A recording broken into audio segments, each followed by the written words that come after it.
255 days. That's how long it's been since insurrectionists stormed the United States Capitol. And today there was another rally outside the Capitol, this one in support of those rioters.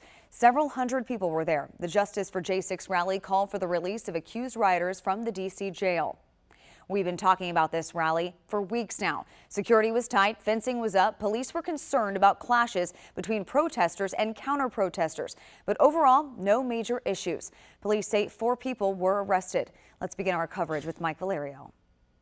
Organizers expected around 700 people to show up. In truth, it was just over half of that. And once the event ended, everybody dispersed relatively peacefully. We have been lied to about our national security, our border, and even our health. After the alt-right issued a clarion call to support those arrested and jailed after January 6th, a return to the Capitol, with conversation civil but still heated. We can't work together with people like you. You are lost up here, man. A brief scare when Capitol Police said this man was taken into custody with a gun. Officers removed a wallet from him, showing what resembled a gold law enforcement badge. Questions about the man's identity were not immediately answered. Ashley Babbitt, Roseanne Boylan. Demonstrators elevated those who took part in the riot and died on Capitol grounds, including Ashley Babbitt and Roseanne Boylan. This is about a public investigation into many of the things that happened that have not been investigated publicly or third-party oversight, especially the death of Ashley Babbitt. A medical examiner found Boylan died of drugs in her system. The Department of Justice and Capitol Police said Babbitt's shooting outside the House chamber was a justified use of force.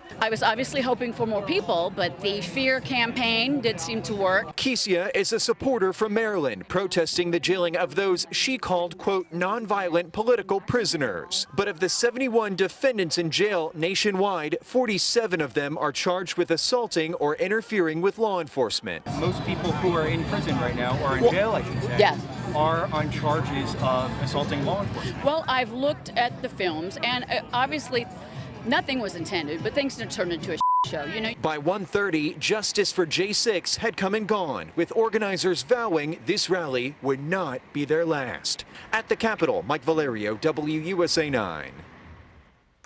Continuing our team coverage now, there was a huge show of force for today's rally. Police didn't want to take any chances. WUSA 9 investigative reporter Nathan Baca shows us how they reacted to potential clashes between protesters and opponents.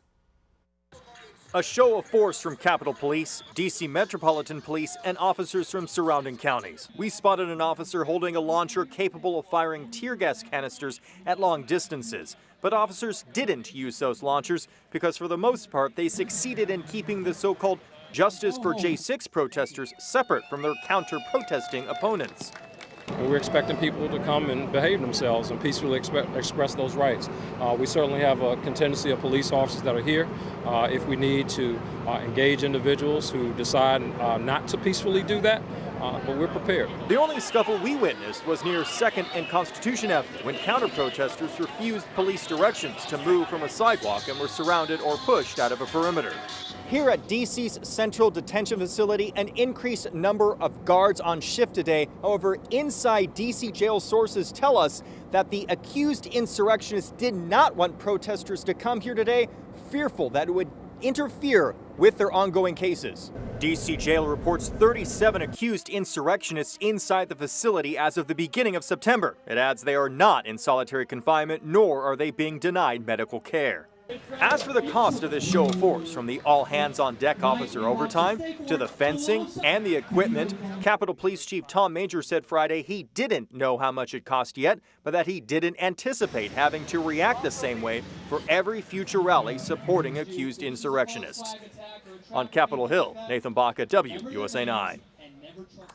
And one more note, fencing is still up at the Capitol. Police previously said it could come down as soon as tomorrow.